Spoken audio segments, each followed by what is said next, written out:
Muy bien, mis queridos hermanos. Entonces, como les venía diciendo, eh, estamos estudiando el libro del Evangelio de Juan hoy.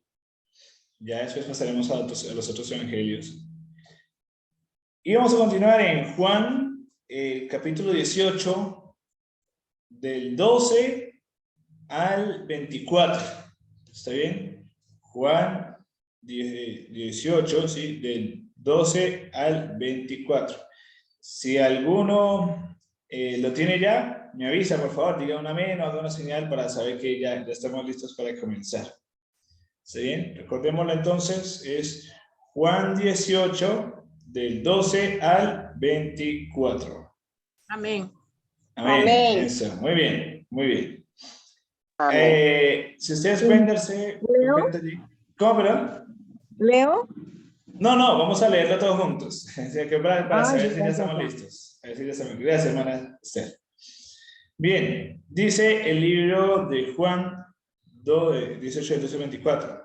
Entonces la compañía de soldados, ¿sí? El comandante y los guardas de los judíos prendieron a Jesús y lo ataron. Lo llevaron primeramente ante Anás, sacerdote aquel año, sumo sacerdote aquel año, y Caifás, que fue quien explicó a los judíos que convenía que un solo hombre muriera por el pueblo. Que un solo hombre muriera por el pueblo.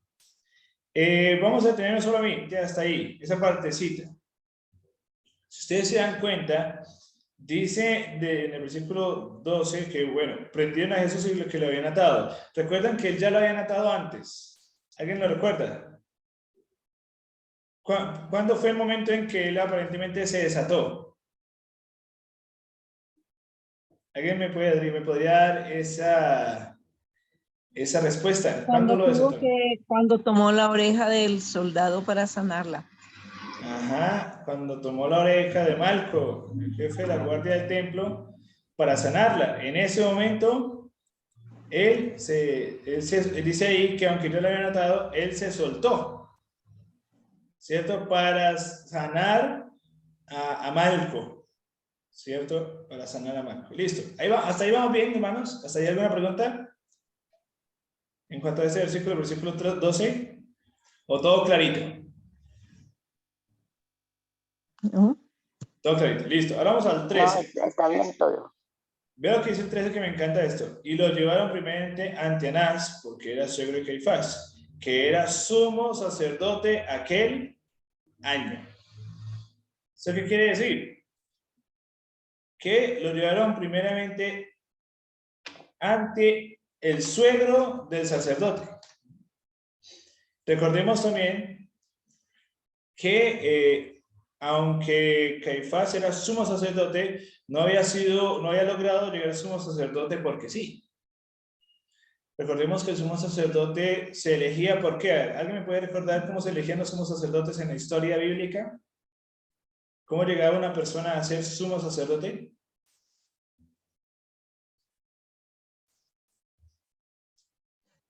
Bueno, creo que eso era por familias, ¿no? Y ya había una tribu elegida para eso. Ya había una tribu. La tribu de Leví, ¿sí? Ajá, exactamente. Entonces Incluyendo, ahí pues ya sí. llevaba un orden las familias que iban sucediéndose para esos cargos. Muy bien. Ahora resulta que según dice la historia, hubo un tiempo en el cual ya los sacerdotes dejaban de escogerse por ello, o por ese motivo. Y empezaron a escogerse sacerdotes por intrigas, por malicia. En pocas palabras, Anás y Caifás no llegaron a su posición por ser solamente quizás levitas o algo así, sino por, ¿cómo se le llamaría eso? Por política, podemos decirlo, por sobornos, por quizás convencer a unos miembros y a otros. Por poder. Por poder, exacto. Y así fue como nuestros queridos amigos llegaron allí a ser sumos sacerdotes. ¿Ustedes se han dado cuenta, o si ustedes quieren mirar un poco más de cómo eran esos sacerdotes, pueden examinar, ¿cierto?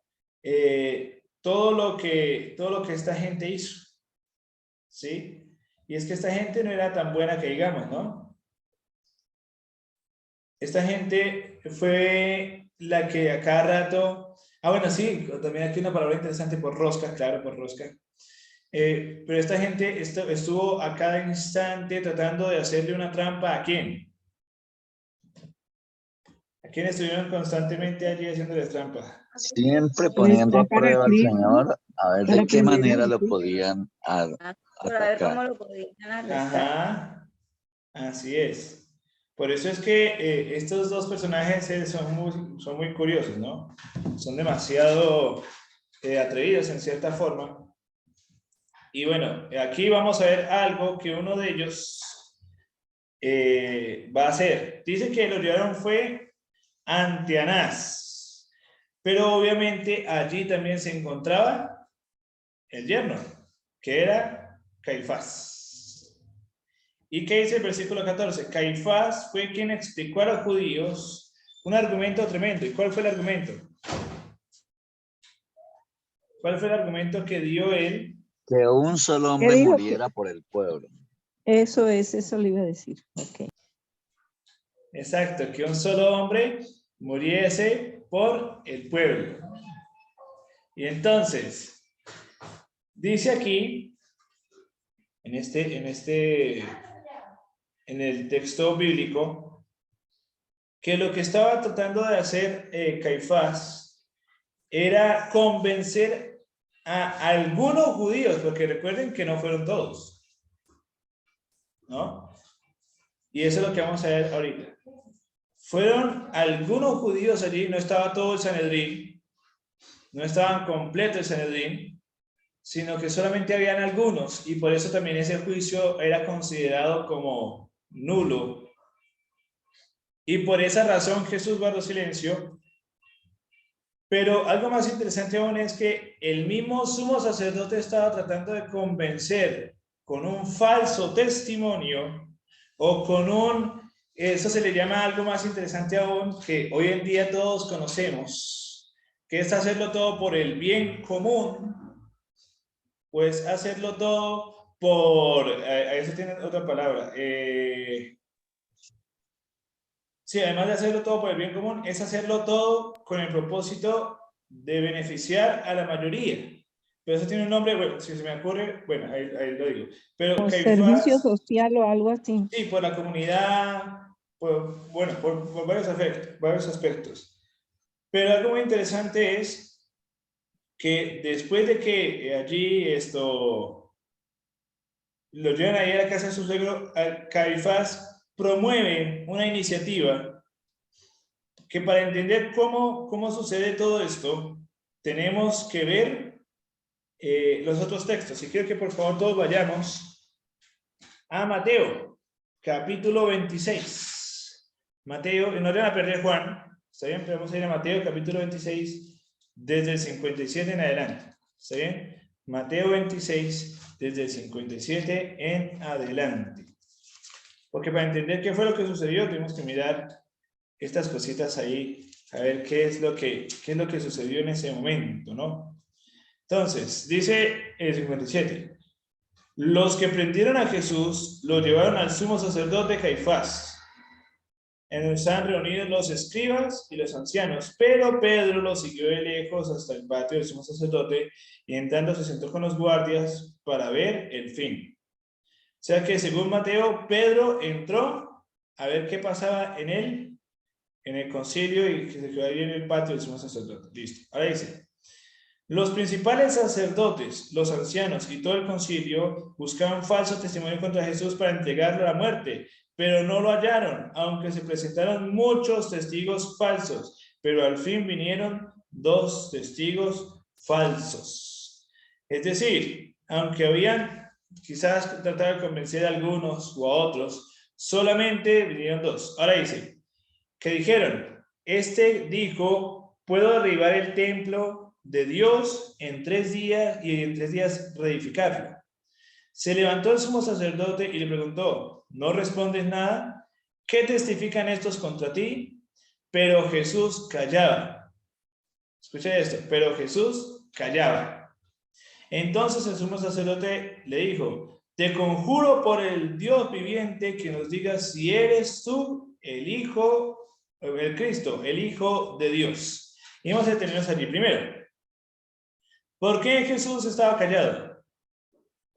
¿Por qué Jesús guardaba silencio? ¿Por qué Jesús estaba callado ante el concilio que lo estaba juzgando? Porque Jesús no debía responder a preguntas vanas, vacías, falsas. Sí, eran necias. La pregunta que Debía de él cumplirse había dado su la testimonio. misión que él venía a cumplir. Sí. Y hay Iba a una ser razón entregado más. por estas personas calumniadoras y Ajá. faltos de entendimiento. Además, celosos de una enseñanza que era falsa de verdad. Así es. Y Y hay una enseñanza ellos no más aquí, iban, ¿no? Sí. y era como perder tiempo porque ellos estaban cerrados. Exacto, Ellos- porque no venía a defenderse. Sí. El fin no era defenderse. Y además, Así es. era todo lo que el Señor de pronto dijera antes lo iban a usar en contra de él porque ellos estaban ciegos. Claro. Ajá. Así es. Así es. Y también porque recuerden que estaba escrito, Isaías 53 había mencionado que como cordero fue llevado al matadero y no abrió su boca. Pero también hay una explicación que yo lo había dicho antes, hay una explicación de por qué Jesús guardó silencio, y es que en el juicio en el cual Jesús estaba, no estaban todos los miembros del Sanedrín. Además era de noche. Recuerden que Jesús lo arrestaron de noche, y un juicio, según las normas de esos tiempos, nunca se debía hacer de noche y tenían que estar todos los miembros del Sanedrín. ¿Por qué no estaban todos los miembros del Sanedrín? Si ustedes leen un poquito acerca de lo que hizo Jesús en su ministerio, van a poder encontrar que había miembros del Sanedrín que estaban o creían en Jesús. Jesús, sí. ¿Como quiénes? José de Arimatea, Nicodemo. entre Y otros. otros, que aún habían sacerdotes que creían en Jesús. Muchos de esos no fueron invitados. Al ese juicio llevarse de forma injusta, no podía, lo que dijese Jesús iba a ser también malinterpretado, entonces se prefirió guardar silencio hasta que se pronunció la frase mágica. ¿Y cuál fue la frase mágica? Es precisamente la que se encuentra allí en el versículo 63. De Mateo 26, cuando dice, pero Jesús callaba, entonces el sumo sacerdote le dijo, te conjuro por el Dios viviente que nos digas si eres tú, el Cristo, el Hijo de Dios. Allí sí contestó, porque él iba a decir algo que era verdad. Real. Real. ¿Sí? Entonces, ¿qué dijo Jesús? Tú lo has dicho. Y además os digo que desde ahora veréis al Hijo del Hombre sentado a la diestra del poder de Dios, viniendo en las nubes del cielo. Entonces el sumo sacerdote rasgó sus vestiduras diciendo, ha blasfemado. ¿Qué más necesidad tenemos de testigos? Ahora pues, habéis oído su blasfemia. ¿Qué os parece? Respondiendo ellos dijeron, es reo de muerte. Entonces lo escupieron en el rostro y le dieron puñetazos, y otros lo abofetaban diciendo, profetízanos, Cristo, ¿quién es el que te golpeó?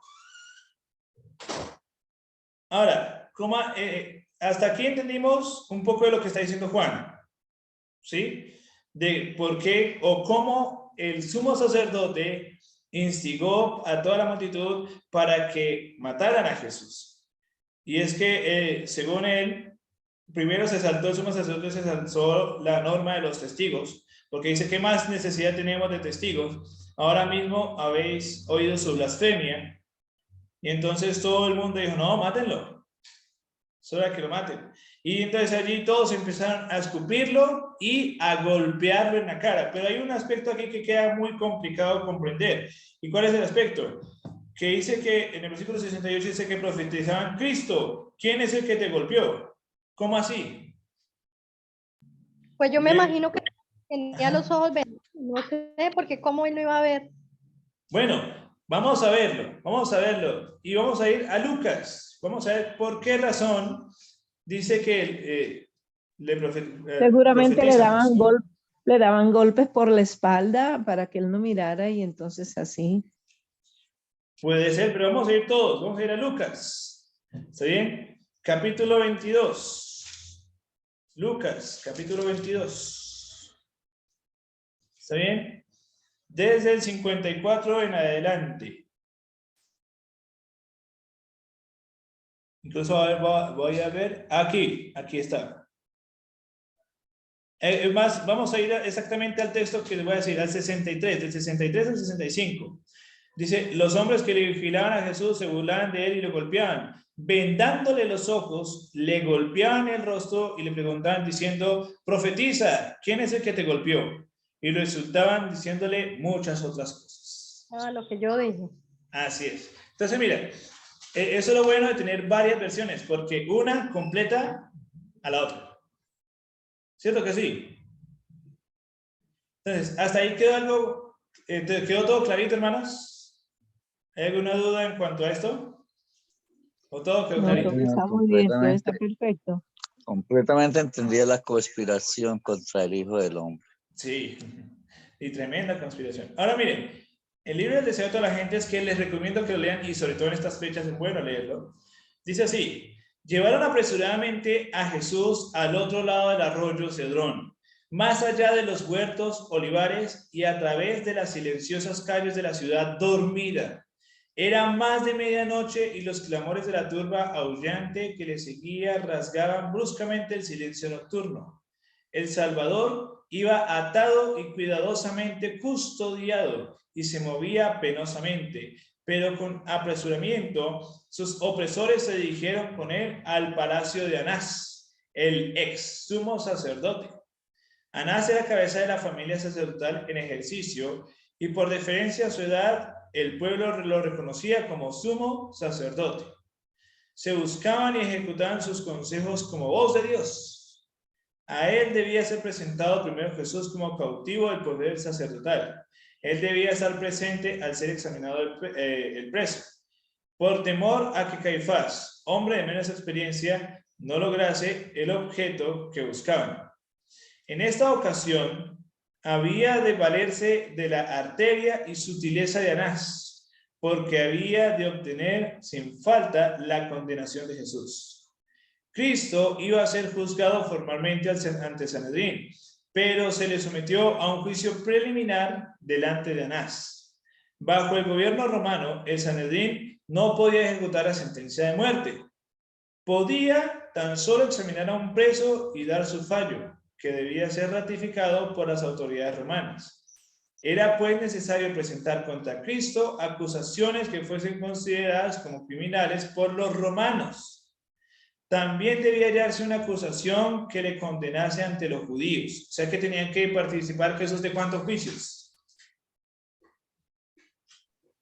¿Cuántos juicios tenían que participar? 3. 3 juicios. Ante Anás, que era el juicio preliminar, ante Caifás, que era el juicio oficial ante los judíos, y luego tenía que presentarse ante los romanos, que era el juicio oficial del gobierno, que recuerden que los que estaban gobernando al mundo en ese tiempo, ¿quiénes eran? ¿Quiénes están gobernando al mundo para ese entonces? Los romanos. Los romanos. Los romanos. Los romanos. ¿Cierto? Los romanos. Entonces, bien. Y además, Benjamín, Sí, cuando sí. iban ya al juicio de los romanos, ya iban prácticamente definido la situación en un, Exacto. pienso que en un 70%, porque ya lo habían definido los propios judíos. Exactamente. Y recuerden que habían manipulado al pueblo, ¿no? Habían manipulado al pueblo. Y ahí vamos a ver muchas cosas más, pero eso lo vamos a ver más adelante. Dice así: no pocos de entre los sacerdotes y gobernantes habían sido convencidos por la enseñanza de Cristo. Es decir, que habían varios. Y solo el temor de la excomunión les impedía confesarle. ¿Sí ven lo que yo le estaba diciendo ahorita? Ahora, mira, los sacerdotes se acordaban muy bien de la pregunta que había hecho Nicodemo. ¿Juzga nuestra ley a hombre si primero no oyere de él y entendiere lo que ha hecho? Esta pregunta había producido momentáneamente la disolución del concilio y estorbado sus planes. Esta vez no se iba a convocar a José de Arimatea ni a Nicodemo, pero había otros que podían atreverse a hablar en favor de la justicia. El juicio debía conducirse de manera que uniese a los miembros del Sanedrín contra Cristo. Había dos acusaciones que los sacerdotes deseaban mantener. Si se podía probar que Jesús había blasfemado, sería condenado por los judíos. Si se le convencía de sedición, esto aseguraría su condena por los romanos. Anás trató primero de establecer la segunda acusación. Interrogó a Jesús acerca de sus discípulos y sus doctrinas, esperando que el preso dijese algo que le proporcionara material con el que actuar. Pensaba arrancarle alguna declaración que probase que estaba tratando de crear una sociedad secreta con el propósito de establecer un nuevo reino. Entonces los sacerdotes le entregarían a los romanos como perturbador de la paz y fautor o autor de insurrección. Cristo leía el propósito del sacerdote como un libro abierto, como si discerniese en lo más íntimo pensamiento de su interrogador. Negó que hubiese entre él y sus seguidores vínculo secreto alguno, o que le hubiese reunido furtivamente y en las tinieblas para ocultar sus designios. No tenía secretos con respecto a sus propósitos o doctrinas. Yo manifiestamente he hablado al mundo, dice él, contestó. Yo siempre he enseñado en la sinagoga, en el templo donde se juntan todos los judíos, y nada he hablado en oculto.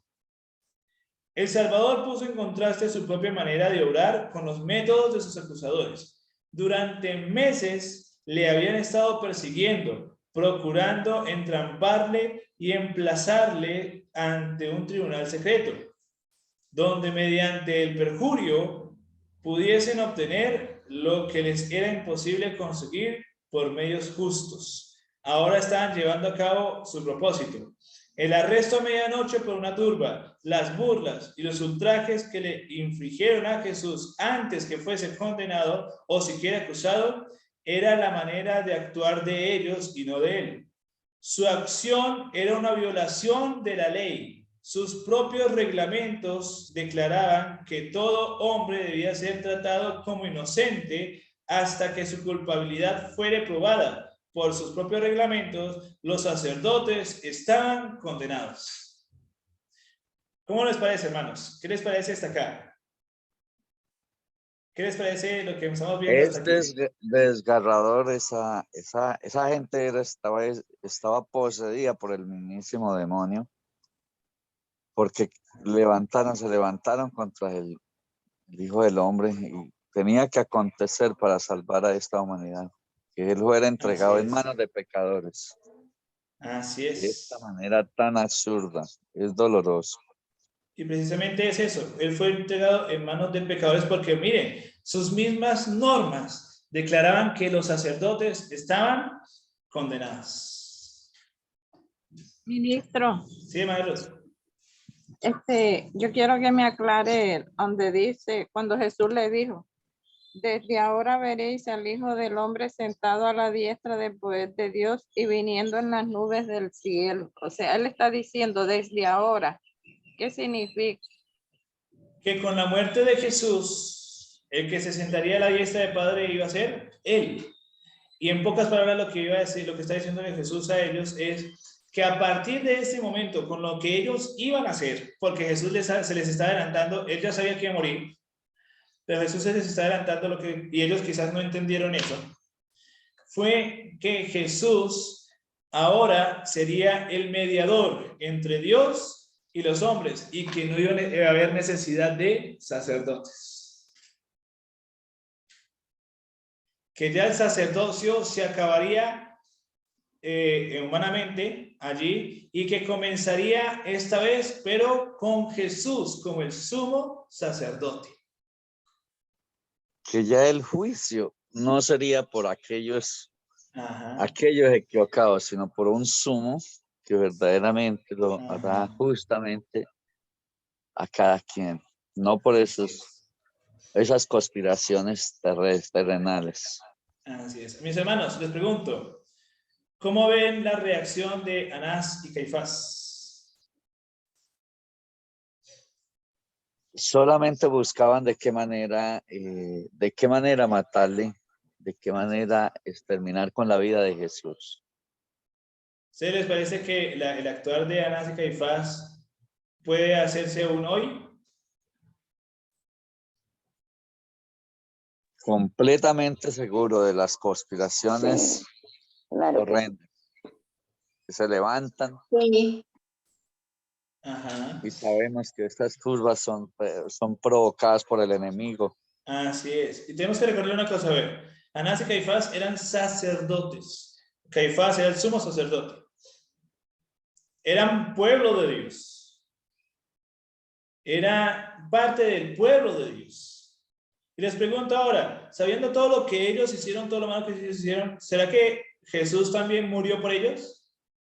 Sí, Sí. Claro que sí, estaba muriendo por toda la humanidad, y aún porque él en la cruz allí le pidió a su padre, perdónalos porque no saben ni lo que hacen. Así es. claro. Él Ya Por les eso murió por quedaba tuvieron la a ellos. oportunidad de ellos salvarse, que pero lograban no quisieron. reconocer la equivocación tan grande que habían cometido. Así es. Y todos sabemos que aunque Jesús murió por ellos y aunque Jesús murió por toda la humanidad, hay algo que tiene que hacer el cambio, y es nosotros tomar la decisión de aceptar a Jesús como nuestro Jesús como Salvador. Salvador. De otra manera, así Jesús haya muerto por todos, únicamente acceden a la salvación a aquellos que van a los pies de la cruz. Amén. ¿Sí? Y eso es lo interesante, mira, Jesús murió por todos, por todo, cada uno de los miembros del Sanedrín que en ese momento también lo estaban golpeando y escupiendo. Murió por todos aquellos que estaban acusándole falsamente, también por esos testigos falsos murió. Pero la diferencia ¿cuál es? Que solamente los que aceptan a Jesús son los que acceden a la salvación. ¿Sí? Ahora, ¿y eso en qué nos convierte a nosotros? ¿O qué tiene que ver con nosotros? Si nosotros hemos estado todo el tiempo en la iglesia, pero no hemos aceptado a Jesús como nuestro Salvador y Redentor, somos igual que Anás y Caifás. Somos igual que todos los sanedrines, de todo el sanedrín que estaba reunido allí, porque no estaba todo el mundo, pero todos los que estaban reunidos allí en el sanedrín. Somos igual que esos soldados que lo golpeaban y lo escupían. Somos iguales. Podemos estar delante de la presencia del mismo Jesús y aún así no creer en él.